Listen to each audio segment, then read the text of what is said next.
Hello viewers, welcome to KINTU'S Lunch. I'm welcoming you back, my subscribers, and if you're new here, subscribe, share, comment and like. Today we are going to look at an interesting topic to do with health and recycling. And this topic is based on my experience as we are growing up in Amin's regime. As we all know, during Amin's regime, it was a tough period. Economic sanctions were put on Uganda. As a result, the economy suffered and it affected all Ugandans, including myself as I was growing up. But in a way it was a blessing in disguise, and this is how. Let's start with health eating. During Amin's regime, it would be very difficult to get essential commodities. The first thing that would be difficult to get was sugar. Queues of people would line up for just a kilogram of sugar. So as children we would complain being given tea without sugar. Sometimes tricks would be used by our parents. They would show us a packet of sugar, pretend that they've put sugar in our tea in order for us to drink the tea. But little did we know that although we are not drinking sugar, we are actually protecting our health, because we all know the damages sugar does on our body.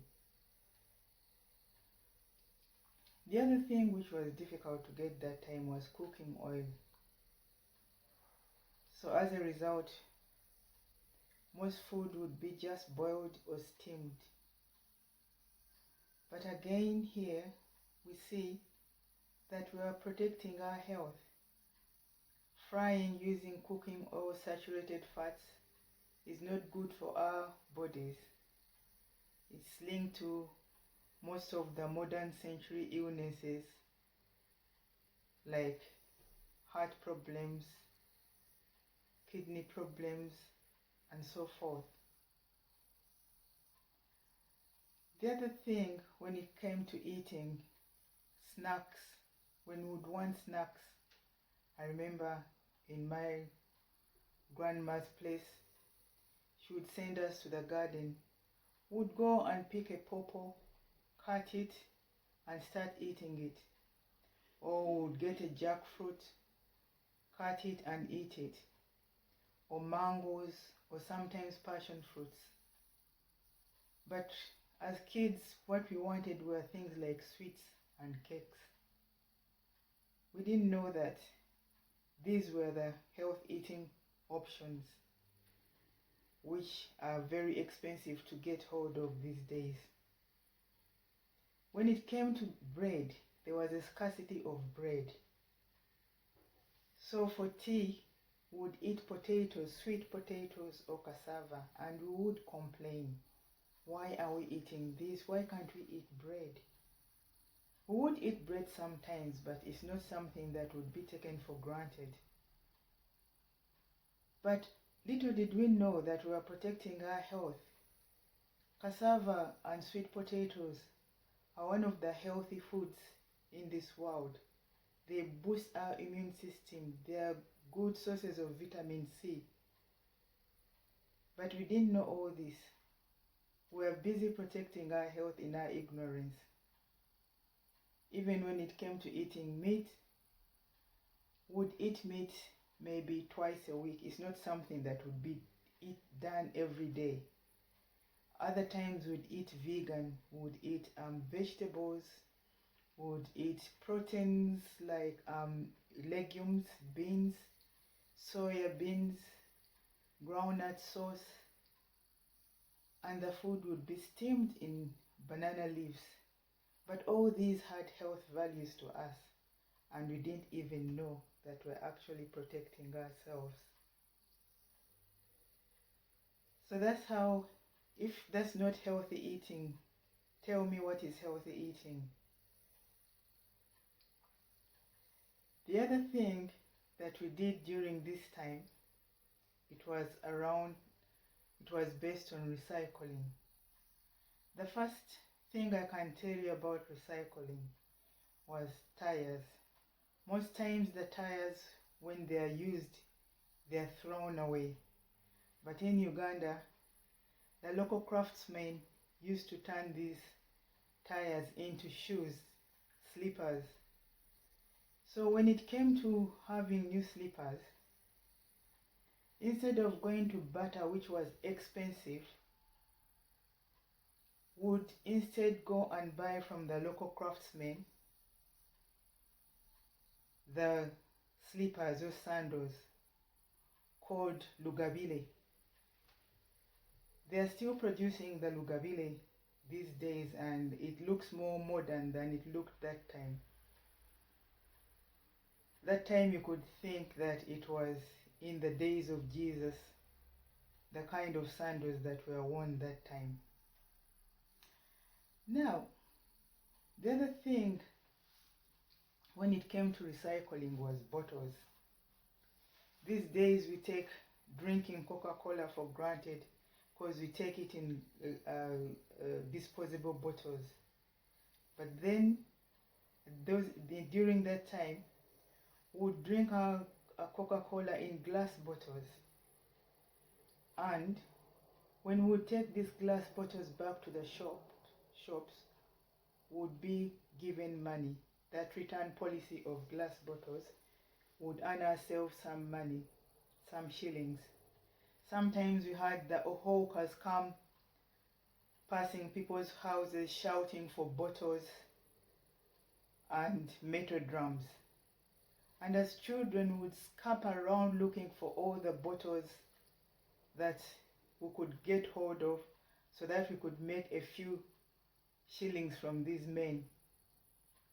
So that way the bottles would be recycled back in the plants where the distributors of Coca-Cola were based, and they would be recycled and used again. The other recycling thing I remember was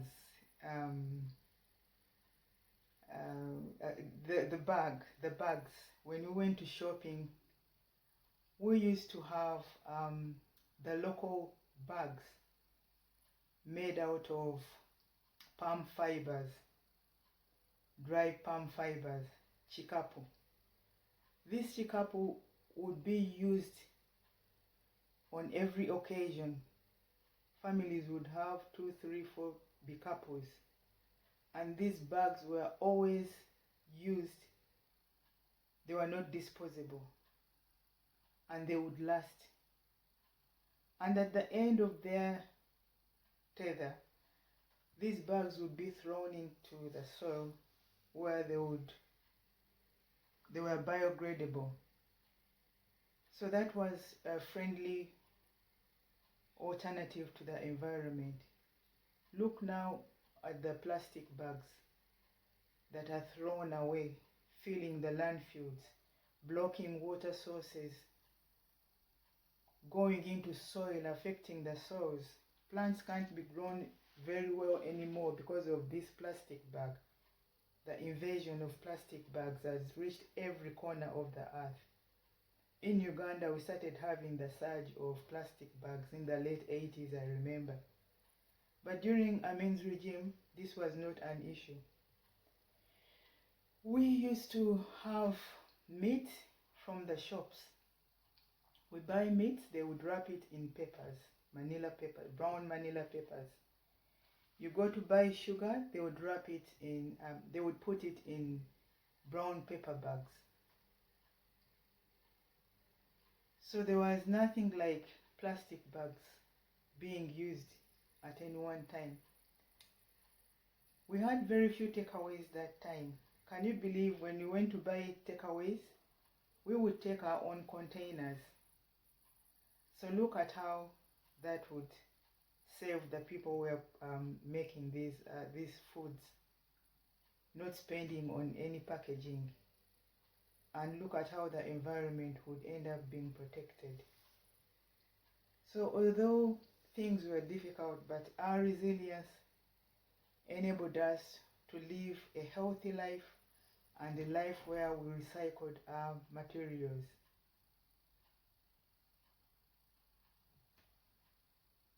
So many things were recycled. For instance, if the radio stopped working, we would have local electricians where you would take it and they would repair it. You wouldn't just throw it. Sometimes an iron would stop working. Sometimes the issue would be just a fuse that has blown.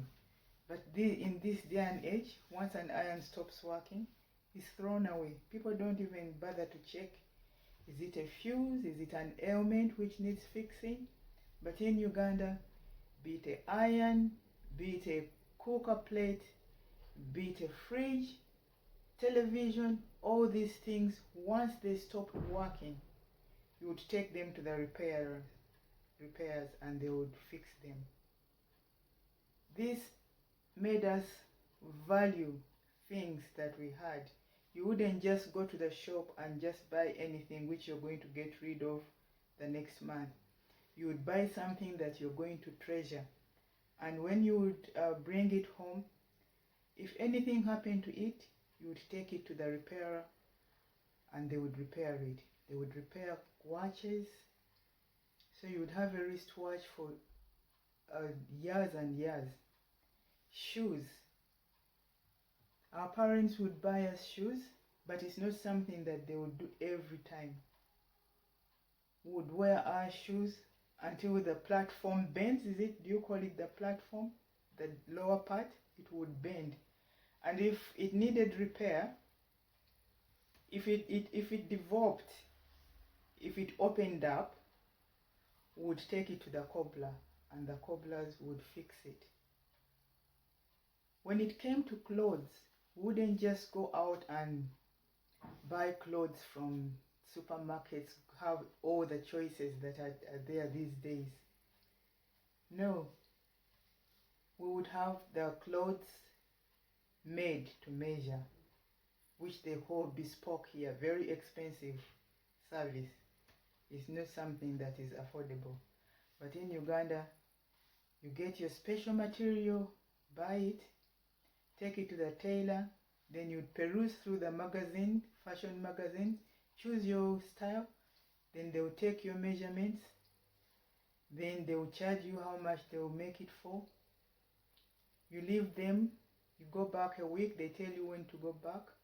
When you go back, your dress is made and you're ready to go. So that was the kind of life we led that time. Yes, it was difficult, but it made us resilient and it made us recycle stuff. And I wish life could go back to those days whereby you don't just waste things, but instead protect them, because those things are there to help you with your life. So you need to look after them well as well. I wish life could go on, could be like that again. And I hope people can learn, the world can learn these tips from Uganda on how to tackle this global issue of wastage and pollution. Global warming is being caused by all this pollution that is being put in the environment, and things like carrier bags, plastics are one of our largest enemies. It's good to hear that in Uganda now, the women there have turned banana fiber into bags, which can be used as shopping bags.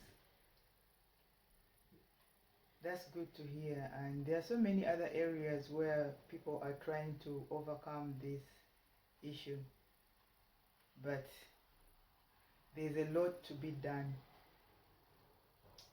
That's all I have to tell you today. I'll see you next time. If you've not subscribed, subscribe, share and like, and comment as well. Thank you for watching. See you next time. Bye bye.